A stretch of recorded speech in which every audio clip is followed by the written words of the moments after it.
Aproveitando a oportunidade, eu gostaria de trazer uma pequena reflexão, não vou chamar nem de sermão, nem de mensagem, mas uma pequena reflexão sobre o Dia dos Pais. E eu gostaria então de convidar aos pais, em especial, que fiquem muito atentos, porque eu quero trabalhar com os irmãos alguns itens importantíssimos em relação a este ministério. É um ministério, irmãos, assim como ser mãe também é um ministério. Se nós, pais, temos um ministério número 1 em relação ao reino dos céus, este ministério é ser pai. Não adianta você ser pastor, não adianta você ser ministro de música, não adianta você ser evangelista, pregador, seja alguém de fé, de oração, se você não é um bom pai. O seu primeiro ministério é ser pai. É uma convocação ser pai, assim como ser mãe. Mas hoje eu quero falar para os pais. Quem sabe um dia eu falo para as mães, mas hoje eu quero chamar a atenção principalmente dos pais. E eu quero utilizar como referência ou como exemplo um dos pais que, na minha opinião, irmãos, teve um papel importante na vida do seu filho. Você já sabe quem é o pai, né? Difícil, né, irmãos? Tantos pais da Bíblia. Abra sua Bíblia em Mateus capítulo 1. Nós vamos estar lendo do versículo 18 ao versículo 25. Vou falar sobre a vida de José. E eu brinquei hoje. Falei assim, eu vou falar sobre José. Aí alguém falou assim, antes ou depois de entrar no Egito? A gente fala José, irmão, só lembra de um. É covardia com José, pai de Jesus.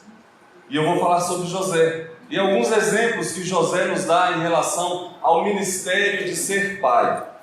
Quero que você abra a sua Bíblia em Mateus capítulo 1, do versículo 18 ao versículo 25. Mateus capítulo 1, do versículo 18 ao versículo 25. Ora, o nascimento de Jesus Cristo foi assim: estando Maria, sua mãe, desposada com José, sem que tivesse antes coabitado, achou-se grávida pelo Espírito Santo. Mas José, seu esposo, sendo justo e não querendo infamar, resolveu deixá-la secretamente. Enquanto ponderava nestas coisas, eis que lhe apareceu em sonho um anjo do Senhor, dizendo: José, filho de Davi, não temas receber Maria, tua mãe, porque o que nela é gerado é do Espírito Santo. Ela dará à luz um filho, e lhe porás o nome de Jesus, porque ele salvará o seu povo do pecado deles. Ora, tudo isto aconteceu para que se cumprisse o que fora dito pelo Senhor por intermédio do profeta. Eis que a virgem conceberá e dará à luz um filho, e ele será chamado pelo nome de Emanuel, que quer dizer Deus conosco. Despertado José do sono, fez com que lhe ordenara o anjo do Senhor, e recebeu sua mulher. Contudo, não a conheceu, enquanto ela não deu à luz um filho, a quem pôs o nome de Jesus. Vamos orar mais uma vez. Deus bendito, Deus poderoso, esta é a tua palavra. Venha em nome de Jesus trabalhar o nosso coração para que possamos compreender, entender, assimilar, absorver e colocar em prática a tua palavra. Nós queremos ouvir a tua voz, nós queremos ouvir aquilo que o Senhor tem para nos ensinar. Esteja falando poderosamente, nós te imploramos, ó Deus, no nome santo de Jesus. Amém. Eu entendo, irmãos, que é um desafio falar sobre José, porque ele é pouco citado na Bíblia. E às vezes que José é citado na Bíblia, não traz muita riqueza de detalhe. Eu entendo que com isso é uma dificuldade muito grande falar dele, mas o pouco que se tem para analisar sobre a vida de José nos traz mensagens ou ensinamentos profundos e riquíssimos. José era filho de Jacó, neto de Matã. E se nós formos olhar a genealogia em Mateus capítulo 1, traz toda a genealogia de José. Se você for olhar Lucas, a genealogia que é tratado ali não é a genealogia de José, é a genealogia de Maria. Contudo, o finalzinho vai dizer: José, pai de Jesus. Era ele da linhagem de Davi, irmãos, uma linhagem muito interessante. Nós temos estudado aqui no panorama bíblico o quão importante é entendermos a genealogia de Jesus. E José então é a genealogia principal de Jesus. Ele é filho direto de Davi, ele é filho de Salomão, de Roboão, Zorobabel. Quem é Zorobabel? Eu já fiz essa pergunta umas 300 vezes, né? Zorobabel foi aquele que voltou para inaugurar, reedificar e reconstruir o quê? O templo. Eu acho que os irmãos nunca mais vão fazer confusão em relação a isso. Então a descendência, a genealogia de José é uma genealogia muito importante, irmãos. Ele é, na verdade, o cumprimento de uma profecia que foi dita há anos atrás, antes do nascimento de Jesus. Genealogia esta que vai tratar justamente sobre o nascimento do Messias, que os profetas tanto traziam, tanto falavam. José tinha como profissão a carpintaria. E o interessante é que, como profissional, ele era muito conhecido. Eu não sei se os irmãos vão lembrar, mas toda vez que eles vão falar sobre Jesus, eles vão dizer: esse não é Jesus, filho do carpinteiro? Então, para alguém ser reconhecido como carpinteiro na cidade, ele tem que ser, no mínimo, o melhor carpinteiro da cidade. Está entendendo? Se você for reconhecido na rua pela sua profissão, é porque a sua profissão é tão bem feita que todos te reconhecem pelo profissional que você é. Então vai sair na rua: eis que está lá quem? Não, é José? Não sei o nome dele, ele é o carpinteiro. Então José era alguém que chamava a atenção pela sua profissão. Vai escutando, pais, vai escutando. Ao que tudo indica, ele não viveu muito. Alguns historiadores dizem que quando Jesus começa o seu ministério, José já havia morrido. Mas isso, irmãos, não é uma certeza. Até porque há uma linha de pensamento que utiliza os livros apócrifos ou os evangelhos que não foram inspirados para dizer que José viveu muitos anos, morreu com 111 anos. Então são duas linhas de pensamento. Contudo, a gente vai ver que quando Jesus desenvolve o seu ministério, nós não vamos ver a citação de José. Então alguns entendem que José já havia morrido. E uma outra analogia que é feita, ou confirmação, é quando Jesus está pregado na cruz, e está João e Maria, e Jesus vira para João e fala: João, esta é a sua mãe, Maria, este é o seu filho. E dali para frente, João leva Maria para sua casa para cuidar dela. Então alguns historiadores e pensadores entendem que Maria estava desamparada, porque não tinha mais marido. Mas isso pouco importa para nós hoje. Não importa se ele morreu antes ou depois. O que importa é que era um sujeito bacana e era pai de Jesus. Ao lado, eu acho interessante, eu estava dando uma estudada e eu falei: gente, eu não tinha parado para olhar nesta ótica, né? Desta forma. Ao lado da princesa egípcia, de Noemi, de Eli, de Davi, José compõe um quadro muito específico, que tinha filho adotivo. Já parou para pensar nisso? A egípcia, a princesa egípcia, filha de Faraó, tinha Moisés como filho adotivo. E ela adota Moisés, e Moisés então é criado no palácio como seu filho, porque era o seu filho. Noemi adota Ruth como filha, você vai ser minha filha. O filho que sair do seu ventre é meu neto. Quem cria Samuel? A mãe dele ficou louca, entregou Samuel assim que desmamou, por causa de um voto que fez com Deus. Quem cria Samuel é Eli. Mefibosete estava lá em Lodebar, perdido, mendigando o pão, sem saber o que fazer da vida. Davi falou assim: não, vai lá e busca. A partir de agora, Mefibosete é meu filho adotivo, e ele vai viver comigo, vai comer na minha mesa, vai comer a comida que os meus filhos comem, porque Mefibosete passa a ser filho de Davi. José então assume Jesus como seu filho. José não era pai legítimo, ele era pai do coração. Eu acho tão linda essa expressão. Você não é meu filho de sangue, você é meu filho do coração. E olha como é lindo. Eu sei que aqui tem alguns filhos do coração. O meu cunhado é filho do coração. Eu falei certinho, né? Meu cunhado, Jean, que é irmão do meu amor. É filho do coração. E o interessante é que o filho do coração, ele é escolhido. O filho de sangue não. Minha mãe não projetou. Ela não falou assim: Damon, quando nascer, até porque não sabia se era Damon ou se era Daline. Nós somos gêmeos. E até no dia do nascimento ela não sabia que era gêmeos. Até no dia do nascimento não sabia se era homem ou se era menino. Olha pra você ver que confusão naquela época, né? E ela não sabia se era Damon ou se era Daline. Ela não falou assim: não, Damon vai ser alto, 1,82 m, bonito, cabelos negros, com o passar da idade vai ficar mais ou menos branco, olhos castanhos claros, pele morena. Ela não projetou dessa forma. Vai ser lindo, maravilhoso. Não! Vai nascer um menino e Deus abençoe que seja perfeito. Não é assim que as mães fazem? Mas filho do coração não. Ele vai lá e fala assim: eu quero que você seja meu filho, filho do meu coração. Eu te escolhi. Irmãos, não existe relacionamento mais lindo que esse.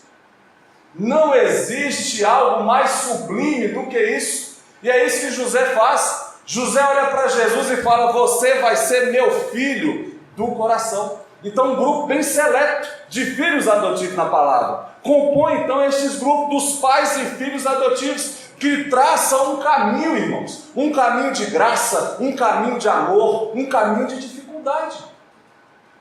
Não vai ser fácil. Em alguns momentos, algumas pedras surgirão pelo caminho. E o interessante é que, segundo a psicóloga chamada Cynthia Marks, ela diz que o relacionamento da criança com a sua família molda a sua autoimagem. Presta atenção, irmãos, isso é muito importante. Tem um papel fundamental para a sua história e interação com o mundo externo. Eu vou repetir porque psicologia é um negócio bem complicado, né? Talvez você não consiga entender da primeira vez que eu li. Vou ler da segunda. O relacionamento, segundo Cynthia Marks, uma psicóloga, né? O relacionamento da criança com a sua família, presta atenção, o molda a sua autoimagem, é como ele se vê, é como ele se constrói. Tem então um papel fundamental para a sua história. A autoimagem, como ele se enxerga, tem um papel fundamental na sua história. E essa forma que ele se enxerga, ele só se enxerga olhando para quem? Para a sua família, para o seu pai, para a sua mãe. E isso então vai construir a forma que ele vai interagir com o mundo externo. Ele vai interagir lá fora a partir da autoimagem que ele constrói, pelo relacionamento que ele tem com seu pai e com a sua mãe. O interessante então é que Jesus possuía essa consciência. É claro, irmãos, eu estou falando do Messias, eu estou falando do Deus vivo e encarnado. Mas ele, para ser quem ele era homem. Ele é 100% Deus, é 100% homem. E ele, quanto homem, ele foi moldado, ou ele foi projetado, ele teve a construção da sua autoimagem a partir da convivência e contato que ele tinha com seu pai do coração, José. Entenda que a psicologia diz que a formação psicológica ou a formação do caráter da criança vai no máximo 7 anos, irmãos. Passou disso, não consegue mais construir. Então, se você quiser construir a imagem do seu filho, saiba que é até 7 anos. Se o seu menino tem mais do que isso, acabou. Você vai ter que suar para retroceder e reconstruir essa imagem. E um conselho: põe o joelho no chão e pegue Deus para fazer isso, você não vai conseguir. Então veja que até 7 anos de idade, a autoimagem de Jesus foi construída a partir da convivência com José. E o interessante é que em Lucas capítulo 2, verso 49, parte B, é um texto maravilhoso. É o último contato que José tem com Jesus na Bíblia. É quando Jesus está no templo conversando com os doutores da lei, e ele fica para trás da festa, e eu vou falar um pouquinho disso depois, e volta desesperado. José e Maria fala: Jesus, o que você está fazendo, meu filho? Então Jesus era Deus, mas ele levou bronca, irmãos. Ele era Deus, ele era Cristo, mas ele levou puxão de orelha. Eu imagino que José era bem rígido na criação. Não sei, mas é possível que o primeiro tapa na boca por causa do palavrão foi José que deu em Jesus. Ou você acha que Jesus era criança santa? Não, Jesus era criança, irmãos. E criança é criança. Criança é o que você deixa a criança ser. Quando você vê uma criança mal educada, a culpa não é da criança, a culpa é sua. É você que é pai e mãe que deixou ele ser mal educado. Se a criança fala um palavrão, não é porque ele aprendeu sozinho, ele aprendeu com alguém, mas você te ter vigiado e não deixar de aprender. Mas se deixou aprender, não pode deixar falar.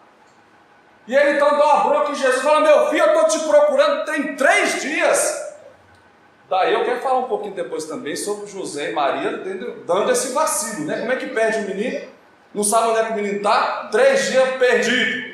E volta para o tempo, está Jesus conversando com os doutores da lei. E Maria dá uma bronca nele e fala assim: mas por que está dando essa bronca em mim? Não saberia vocês que eu deveria estar na casa do meu pai? E eu imagino, irmãos, que José deve ter tido um barco naquela hora. Porque José fala: como é que é? Eu estou aqui na casa do meu pai. Moleque, seu pai sou eu. Eu imagino que é imaginação minha, irmãos. Eu imagino que na cabeça de José foi um soco no estômago. Porque ele teve um momento de realidade. Ele choque, porque ali ele lembrou, irmãos, que ele é pai de José, mas que José tem um outro pai, que é Deus. E Jesus compreende isso. Então eu entendo que na cabeça de Jesus estava bem claro que José não era o seu pai legítimo. Ele era o seu pai de coração, mas ainda assim ele adorava estar na presença do seu pai de coração. E lá na frente Lucas vai dizer assim, ó, e em tudo isso Jesus era submisso. Aí você para pensar, por que Lucas está falando que Jesus era submisso a José e Maria? Não tem motivo nenhum para dizer isso. Lucas diz isso justamente para saber que havia estabelecido um vínculo de pai e filho com Jesus e com José. Jesus, mesmo sendo Deus, aos 12 anos de idade, na idade da Mariana, na idade da Mariana, ele já sabia que ele era o Messias, o Cristo, o ungido, o Emanuel, o Deus conosco. Ele era aquele que já estava discutindo com os doutores da lei sobre a lei, e ele sabia que ele estava ali por uma missão, na casa do seu pai, mas a Bíblia diz, e Jesus era submisso, porque ele sabia que ele tinha um pai aqui na terra, o seu pai de coração, José. Um outro sinal, então, dessa observação é bem claro para nós, que ele diz assim, ó, não cumpria que eu estaria também na casa do meu pai, aqui fazendo a vontade dele? Irmãos, partindo então da premissa, da afirmativa de Cíntia Marques, certamente José, irmãos, inevitavelmente, José influenciou, ele forjou, ele moldou o caráter de Jesus.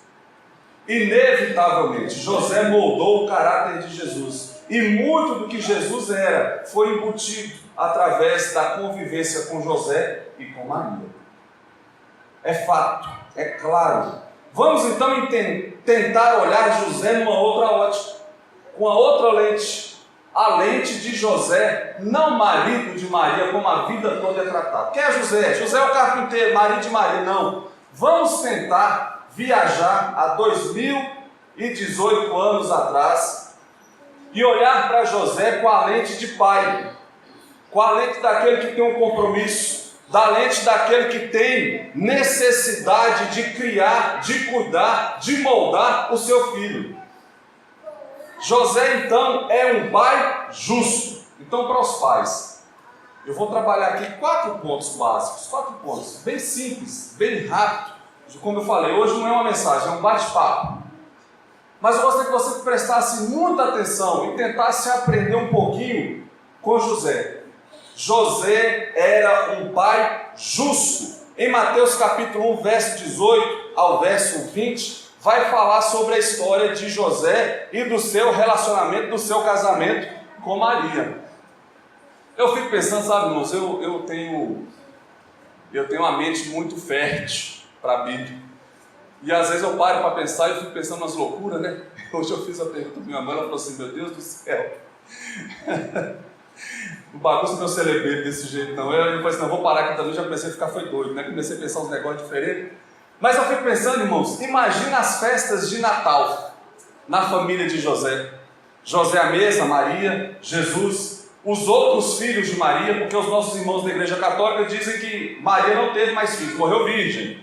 E eu vou falar um pouquinho disso depois, mas não, é um equívoco deles. Maria teve mais filhos. Então imagina a mesa da ceia, né? Veio a mãe e o pai de Maria, veio a mãe e o pai de José, os avós de Jesus tentando estragar Jesus o tempo inteiro, dando pirulito, fazendo Jesus fazer estripulia, porque assim é avô, não é? A função do avô é estragar os filhos que o pai está tentando educar. Essa é a função, irmãos, não tem para onde fugir. Então está toda aquela família reunida ao redor da mesa e todo mundo conversando. O que você acha que rolava? Qual era a conversa? Eu imagino, irmãos, o tempo inteiro que alguém fala assim, mãe, conta aquela história de que pai estava casado com a senhora e descobriu que a senhora estava grávida, mas o menino era dele. Cala a boca, menino, que história mais constrangedora. Imagina, irmãos, o que rolava na conversa entre os vizinhos. Porque está bem claro, a Bíblia diz que José estava desposado de Maria, ele estava em um processo de casamento. Aí eu tive que dar uma pesquisada, irmãos, mas não, vou ter que levar para os irmãos, porque é muito interessante. O verso 19 diz assim, mas José, seu esposo, sendo justo, não quis infamar O que é infamar? É lançar má fama de Maria. Ele não quis fazer com que Maria fosse conhecida na sociedade como alguém que engravidou antes do casamento. Até porque, irmãos, ele tinha que explicar duas coisas. Primeiro, como é que essa mulher engravidou, gente? Não tem outra forma de engravidar, só tem uma, né? Fora a forma que a Maria foi, só tem uma. Ele tinha que explicar como que engravidou. E como que ele vai explicar que não foi ele? Olha a confusão. Ele então resolve largar Maria e ir embora quietinho, para não infamá-la, para não fazer com que a fama dela seja ruim lá fora. Por que ele fez isso? Porque ele era justo. Você quer ser um pai justo? Não infame o seu filho. Quer ser um pai justo? Não infame a sua esposa. Irmãos, tem coisa que não pode sair de casa. Tem coisa que não pode sair do convívio da sua casa. Você não pode expor os defeitos do seu filho. Você não pode expor os defeitos da sua esposa. Deixa que os outros vejam. E se vê, tenta consertar. Você tem que ser alguém justo. Proteger a sua família. Não estou querendo dizer que você tem que esconder os erros dos seus filhos. Não. O que eu estou dizendo é que você não pode associar aqueles que vão falar mal dos seus filhos, mal da sua esposa. Eu já contei a história aqui. Nós éramos de uma igreja que todo culto de oração que a irmãzinha levantava a mão, eu ficava preocupado. Porque toda vez que ela levantava a mão era para expor o marido. Irmãos, falava tudo de ruim, né? Lógico, do marido. Eu ficava envergonhado por ele. E eu orava por dois motivos. Pelo problema dele e por ele, né? Porque para ter uma mulher dessa é melhor não ter. Mas José era justo. Um pai justo. E o interessante é que eu fui pesquisar como que era o casamento, porque eu fiquei curioso. Falei, gente, como é que funciona esse negócio? Porque hoje tem o tal da corte, né? Aliás, hoje não, né? Antigamente tinha. Aí estão tentando ressuscitar isso, não vai dar certo. A corte, assim, é um pré-namoro. Aí só pega na mão no máximo, né? E na hora de ir embora dá um abraço no máximo. Sem beijo, sem abraço, nada. É corte. Aí tá namorando. Aí você tem autorização para dar um beijinho. Coisa leve, coisa básica. E depois casa. Essa é a nossa cultura. Na cultura deles era diferente, irmãos. Não era assim. Não existia esse negócio de beijo. Beijo é depois de casado. Aí eu fui pesquisar. E eu achei super interessante o casamento judeu. Entre os judeus não existia namoro, então corte, não existia isso. O casamento era uma matéria legal. Era algo jurídico. Estabelecido, irmãos, em contrato. Você escolhia a moça, e às vezes nem você escolhia, era seu pai que escolhia. Lembra que Abraão escolheu a esposa de Isaac? Se eu falhar a memória, me ajuda aí. Não foi nem Abraão, né? Foi Eliezer, o seu servo. Foi procurar a esposa para o seu filho. Olha que confusão. E é assim, escolheu a esposa, tá ela, é ela. Então, o cidadão deveria apresentar, então, um contrato. Ele redigia o contrato, e no contrato ele dizia o que ele ia fazer, como que ele ia fazer, o dote que ele tinha que pagar pelo casamento ao pai da noiva. Então, naquela época, ter uma filha mulher é ter um patrimônio, porque ele iria receber um grande montante, uma quantia grande pelo casamento da filha. Hoje é o contrário, né? Hoje a gente gasta quando a filha vai casar. Minha filhota não vai, né, meu amigo, não vai querer casar, vai viver para Jesus, pregando o evangelho. Né? Assim, mas quando as filhas casam, é o pai que gasta. Lá naquela época não, ele dava um dote. E não era barato, irmãos. Não era barato. O dote determinava a quantidade do amor que o cidadão tinha pela noiva. E eu fico pensando, já pensou? Quando Eliezer foi buscar a Rebeca para casar com Isaac, a Bíblia fala que ele levou uma caixa de brinco, de pulseira, de ouro, capas, vestes ornamentais e entregou tudo. Olha que coisa mais linda. Sansão, quando foi casar, pediu para ele túnicas. Ele teve que matar não sei quantos filisteus para pegar a túnica e levar em presente de casamento, irmãos. Olha que confusão. Davi, quando foi casar com Mical, Saul, mas ele já foi de Natan, falou assim: eu quero 100 prepúcios de filisteu. Se você não sabe o que é prepúcio, pesquisa depois na internet. Olha o trabalho que dava para casar naquela época. Mas ele então tinha que dizer qual é o dote que ele vai dar em lua de mel. Jacó, irmãos, 14 anos de trabalho sem ganhar um tostão para casar com a sua esposa. 14 anos. Hoje é o contrário, né? A gente casa e trabalha esse tempo todo para poder sustentar a família. Naquela época eles trabalhavam para poder casar. Olha o quanto que ele amava aquela mulher, 14 anos de trabalho forçado. E o interessante então é que o noivo iria lá e fazia esse contrato. Daí ele fazia uma declaração de amor e volta. Presta atenção, que é aqui que vai entrar a história de José com Maria. Ele então assinava o contrato, pagava o dote e voltava para casa. Quando ele voltava para casa, ele voltava com uma função. Ele tinha que construir a sua casa onde ele ia morar e construir um cômodo específico, que era a câmara nupcial. Ali que a festa acontecia. E ele tinha que construir. E essa construção não era de qualquer jeito. Ele era sob supervisão. Quem supervisionava para ver se estava pronto era o pai dele. Por quê? Aí eu fiquei pensando, mas por que o pai dele supervisionava? Porque se deixasse por conta dele, ele ia fazer a casa de qualquer jeito, porque ele estava doido para poder pegar a noiva e casar. Então o pai é que supervisionava se a casa estava pronta ou não. Não, está pronta, está valendo, está valendo. Daí ele voltava para buscar a sua esposa. Enquanto ele não buscasse a sua esposa, já era esposa dele, já estava desposada. Ela tinha então que usar um véu. Vai sair para a rua? Usa um véu. Porque todo mundo que te vê com véu sabe que você já é desposada de alguém. Para que ninguém queira casar com você. Daí já é esposa. Foi neste período então que Maria fica grávida, quando ela estava desposada com o véu à espera de José voltar para levá-la para casa. E como funcionava então? Já comecei, deixa eu terminar, né, sobre o casamento, eu achei bacana demais. Daí chega o momento, termina a câmara nupcial, termina a casa, ele vai buscar a noiva. Quando ele vai buscar a noiva, ele vai com seus amigos, a noiva chama as suas amigas. E quando ele vai chegando perto da casa da noiva, um dos seus amigos corre na frente e começa a gritar: o noivo chegou! O noivo chegou! Para quê? Para que a noiva se prepare. Via de regra ele chegava à noite, porque era na cultura judaica chique ela ser raptada pelo noivo. Isso trazia uma sensação gostosa, de importância no coração dela. É lógico que ele não raptava, mas era uma encenação. É por isso que ele gritava: ó, o noivo chegou. Ela corria, vestia sua roupa, tirava os bolos do cabelo, fazia babyliss, fazia então a maquiagem, vestia a roupa, pegava toda a roupa, botava no baú e estava pronta. Só que era de noite, precisava de vela, de lanterna. É por isso que na parábola das 10 virgens loucas e das 10 virgens sábias, 10 tem o quê? Azeite na lamparina e 10 não. Quando o noivo chega, está no escuro e ela não pode entrar para as bodas do noivo. Faz todo sentido agora, não faz? Porque a gente lê 10 virgens loucas, 10 não, lamparina. Para que essa lamparina? Noivo chegando de noite, porque ele não chega de dia? É a cultura, irmãos. Eu só fui descobrir isso hoje. Olha, por isso que é bom estudar, né, Luizinho?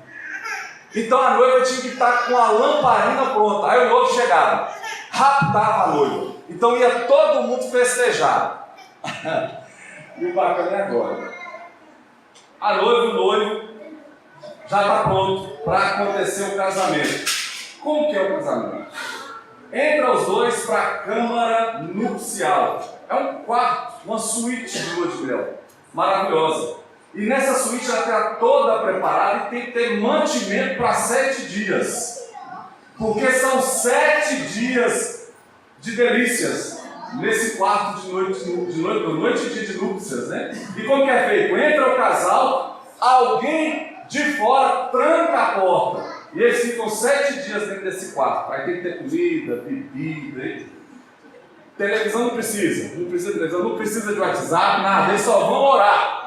Só ler a Bíblia, 7 dias, irmão. Enquanto eles estão 7 dias lá dentro, a festa está rolando solta lá fora. 7 dias de festa para o pai do noivo, para o pai da noiva, para os amigos do noivo, para os parentes, para os primos. Daí é por isso que acaba o vinho nas bodas de Caná.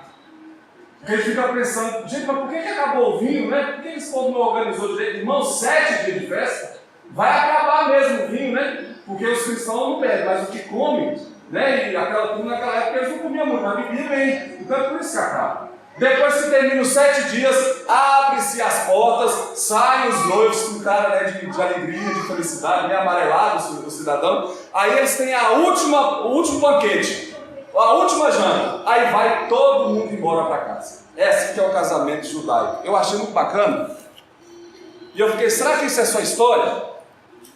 E fui para a Bíblia. Abra a sua Bíblia em Tobias, capítulo 7, do versículo 12 ao versículo 15. Tobias? Não tem Tobias na sua Bíblia, né? É na versão da Igreja Católica, o livro de Tobias. Do capítulo 7, 12 ao 13, vai falar exatamente como que acontece esse casamento. E eu vou ler bem rapidinho aqui, só para você ver que é exatamente como a história conta. Raguel mandou chamar Sara, sua filha, e apresentou a ele, a Tobias. Tomando-a pela mão, entregou-a a ele e disse: receba conforme a lei e a sentença escrita no livro de Moisés, segundo o qual ela te é dada como esposa. Toma-a, leva-a sã e salva para a casa do teu pai, e o Deus do céu vos conceda uma viagem segura em paz. A seguir chamou a mãe da moça e mandou que trouxesse uma folha de papiro, o contrato, irmãos, para se fazer o registro do casamento. Aí devia constar que ele a entregava a Tobias como esposa, segundo a decisão da lei de Moisés. A mãe trouxe a folha e ele escreveu e assinou. Só então começaram a comer e a beber. Raguel chamou sua esposa Edna e lhe disse: minha irmã, prepara outro quarto e conduze Sara para lá.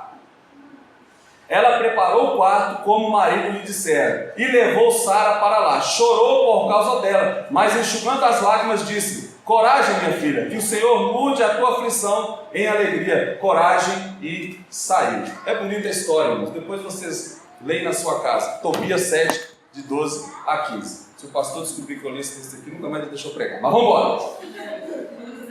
Assim que era o casamento judeu. Entendeu? Eu gastei muito tempo no casamento para você entender qual era o contexto da história de José, irmãos. José estava preparando a casa, José estava preparando a câmara nupcial, José estava juntando dinheiro para pagar o dote a Maria, José está juntando todo o mantimento para a festa, vinho, pão. Ele estava empolgado, ele estava preparado, ele recebe então a notícia: Maria está grávida. Mas como assim? Estou eu preparando tudo para casar, como que ela está grávida? E se fosse alguns anos atrás, ia ser tratado disso a bala. Matava ela e matava o cara. Era assim que eles tratavam no Velho Oeste. Mas José era um homem justo. Ele não quis infamar Maria, resolveu ir embora. Assumiu o ônus da culpa, assumiu o prejuízo e ir embora, triste e choroso, mas ir embora sendo justo, não querendo infamar a Maria. Ele a deixou secretamente. E a Bíblia vai dizer que ele ponderou sobre isso. Muito tempo ele ficou pensando, ele ficou angustiado, ele ficou ansioso. Mas ele era um pai justo. Faça o que for necessário para você ser justo com seu filho. Quer ser um bom pai? Seja justo. Chama a atenção na hora certa. Bata se for necessário na hora certa com sabedoria. Elogie na hora certa. Seja duro na hora certa. Independente se você é pai biológico ou se você é pai do coração. Ele é o seu filho. E a sua ação como justo moldará, forjará o caráter do seu filho. Ele será uma cópia sua no futuro. Semana passada eu recebi, não sei se uma crítica ou elogio. Alguém disse assim para o Mateus: nossa, Mateus, mas você é chato igual seu pai. Eu não sei se eu ficava com raiva ou se eu dava glória a Deus. Porque eu forjei, querendo ou não, querendo na verdade, um Damãozinho.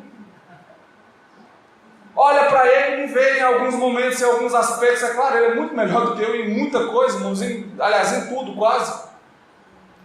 Mas tem traços da minha personalidade nele. Não é DNA, não é DNA. DNA ajuda, irmãos, mas é o que ele viu a vida inteira eu fazer.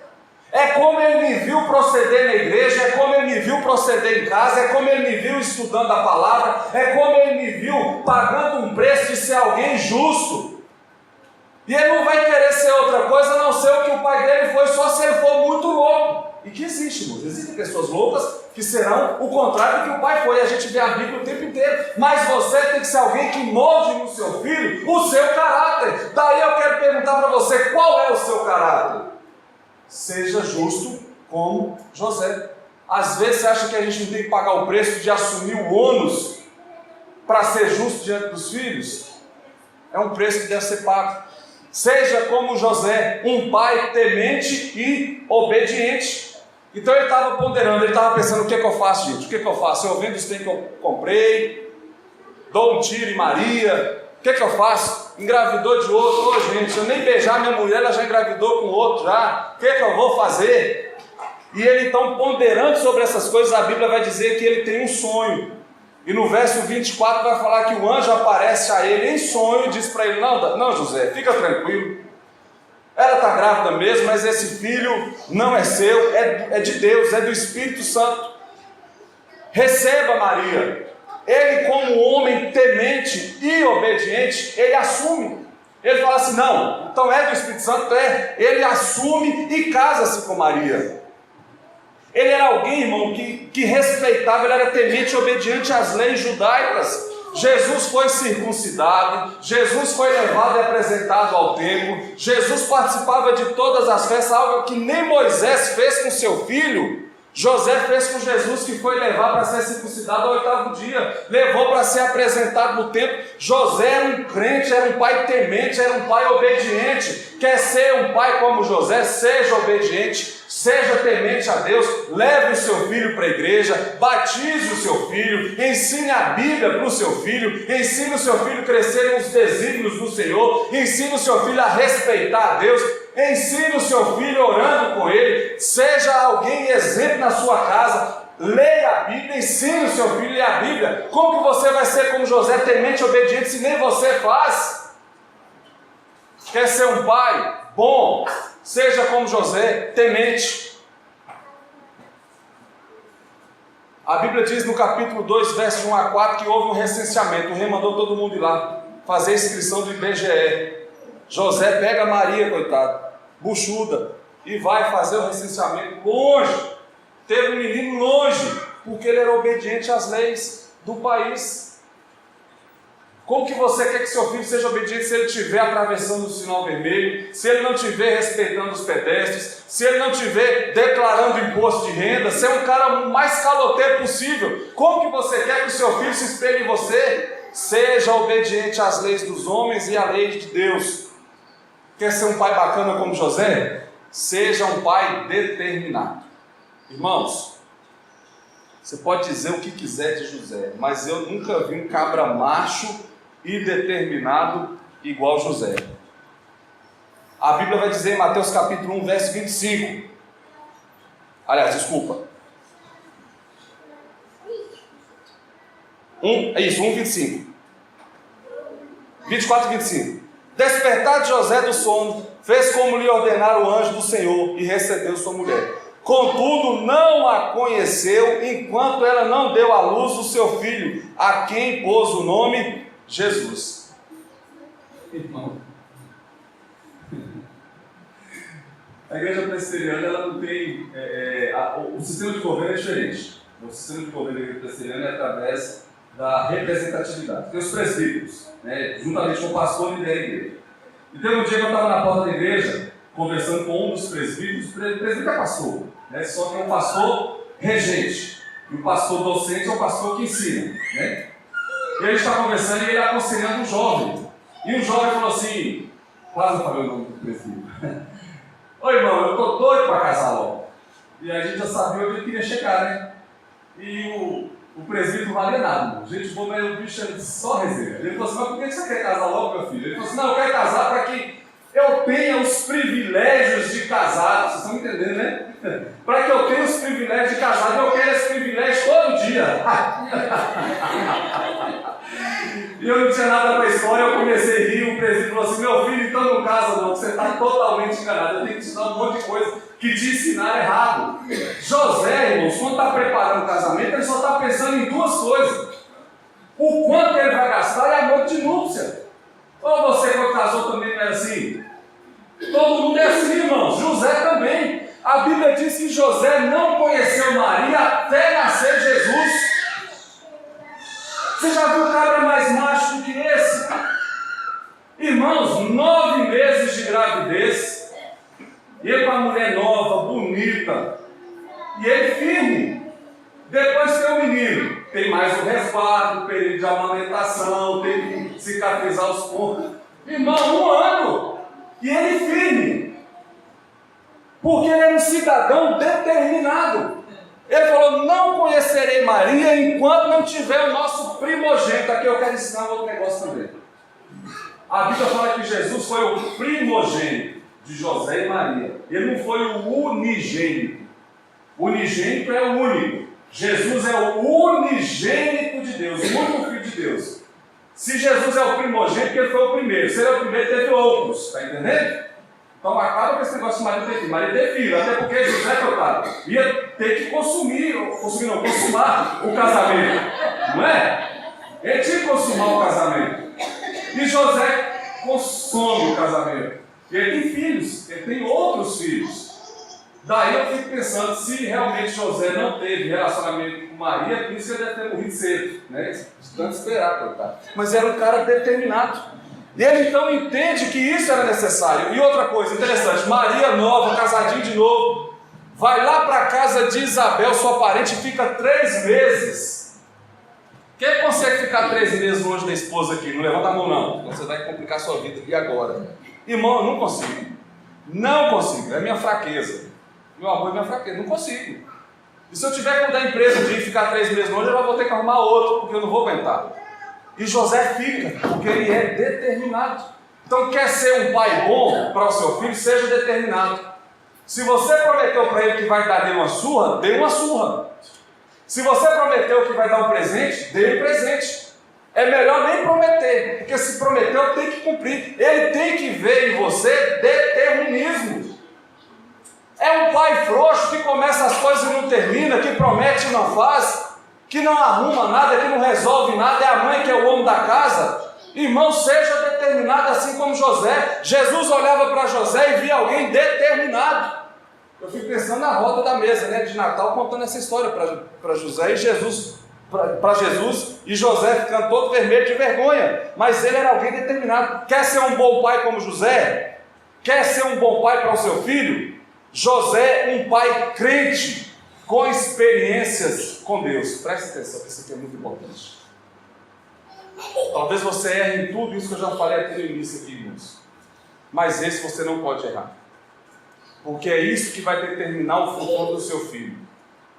Seja um pai crente, com experiências com Deus.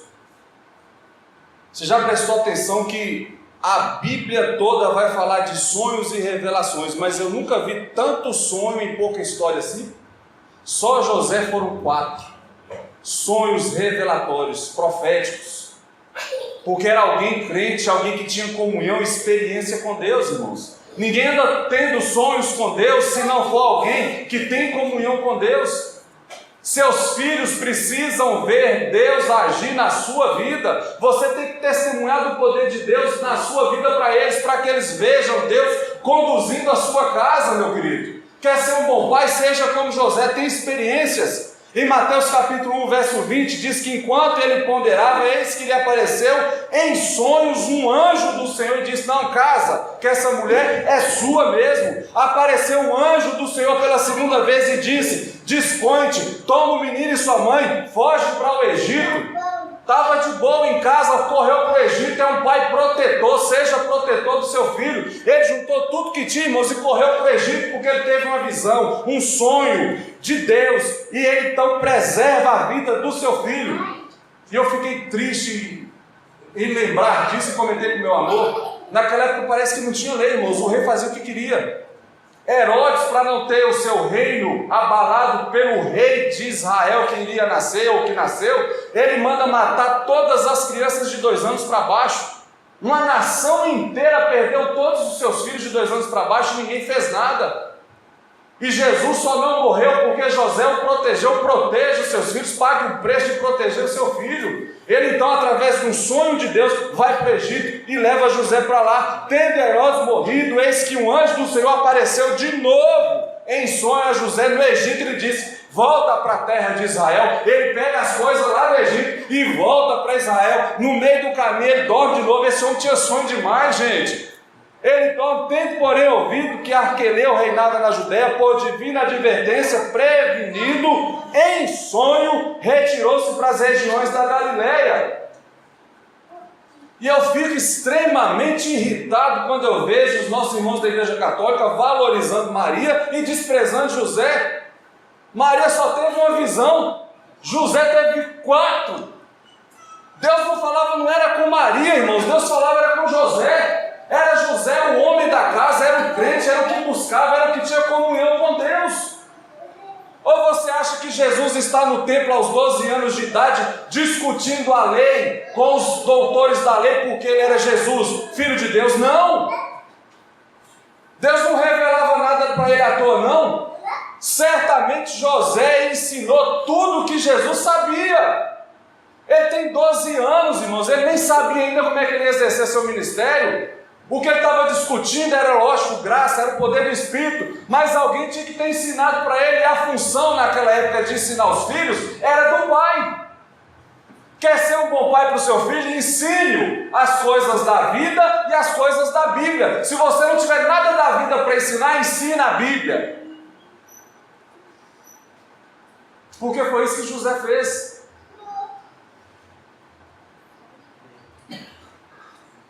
E por fim, quer ser um pai bacana, igual a José? José é um pai rígido na criação. Presta atenção, que isso também é muito importante, irmãos. E o acharam no templo assentado, no meio dos doutores, ouvindo-os, interrogando-os, e todos que ouviram muito se admiravam da sua inteligência e das suas respostas. E o que me chama a atenção é isso. É o verso 51 do capítulo 2 de Lucas. Jesus era submisso. Sabe o que é ser submisso? É estar sob a missão. É você trabalhar, viver, andar de acordo com a missão que alguém repassou para você. Ser submisso ao seu pai é ser obediente, é ser temente, é fazer o que o pai manda, é fazer o que o pai orienta. Jesus era submisso a José. Traz com muita clareza para nós que era uma criação debaixo dos preceitos religiosos, pela vida que José levava, irmãos. Quando eles estavam aqui nesse episódio, é porque eles subiram para Jerusalém na festa da Páscoa. Lembra que eu falei domingo passado? Havia 3 festas principais que todo judeu tinha que ir para Jerusalém. Lembra qual era? A Páscoa, Pentecostes e a festa dos tabernáculos. Eles tinham todo mundo subindo para Jerusalém. E José subia todo ano, a Bíblia fala. Então José era alguém que ensinava os preceitos religiosos judaicos para Jesus. Era alguém rígido na criação. Senão Jesus tinha se perdido no caminho afora. Seja um pai rígido. É bater? Se for necessário, sim. Mas ensine o seu filho a andar nos caminhos corretos do Senhor. E a Bíblia vai dizer que tem uma bênção para você. Diz que quando ele for velho, não se desviará desse caminho. Quer dizer que ele não vai ser crente? Não, ele pode até não ser crente, mas ele vai ser alguém de bem, porque você ensinou, pagando um preço, andando com ele pelo caminho, ensinando as coisas da vida e as coisas da Bíblia. Nesse dia tão importante para nós, irmãos, Dia dos Pais, eu não queria trazer essa mensagem dura, porque parece que eu trouxe muito mais peso ao nosso ministério de pai, mas é necessário, porque a gente está numa luta, irmãos, invisível, contra o inimigo, contra o inferno e todos os seus aliados, e se a gente der bobeira, a gente perde o nosso filho para o inferno, a gente perde os nossos filhos para o mundo. E José não brincou um só minuto. Ele poderia relaxar, não poderia? Ah, é filho de Deus, vai dar o que presta. Mesmo se eu fizer errado, Deus vai conduzir. Não, a Bíblia fala que era um menino educado, que sabia discutir, conversar com as pessoas. Ele não está no templo fazendo bagunça, ele não está no templo destruindo o templo, ele não está no templo brincando com as crianças, não, ele está no templo discutindo a lei com os professores. E todo mundo ficava admirado da educação que Jesus tinha. Você acha que ele nasceu com essa educação? Não, foi José e Maria. A Bíblia vai dizer assim: quem é esse? Ele não é lá de Nazaré? É? Ele não é carpinteiro? É. José ensinou a profissão para o seu filho. Para que Jesus precisava ser carpinteiro se todo mundo sabia que ele ia morrer na cruz com 30 e poucos anos? Precisava ensinar uma profissão? Não! Ele era filho de Deus. Ele tinha uma missão específica, ele ia ganhar o mundo. Mas não, José pagou o preço de ensinar uma profissão para Jesus. Jesus era reconhecido como carpinteiro, filho de carpinteiro, um menino educado que todo mundo gostava de conversar com ele, ele sabia a Bíblia. Era assim que Jesus era descrito. Você acha que é porque ele era filho de Deus? Não, é porque José, como pai, pagou o preço de ser pai. Ah, mas Jesus era adotivo, que importa? Ele era filho do coração, amado exatamente como todos os outros, ou até mais. Nesse dia, Dia dos Pais, nós temos uma missão a cumprir. Se você que ainda é solteiro, não quiser pagar esse preço, não case. Não case. Porque se você casar, pode até dar um acidente de menino. Não case. Porque você tem uma missão. Você tem uma convocação de Deus. E não adianta você ganhar o mundo e perder sua casa e perder seu filho. Que Deus esteja nos abençoando. Amém? Vamos orar? Amém? Vamos orar? Amém? Vamos orar?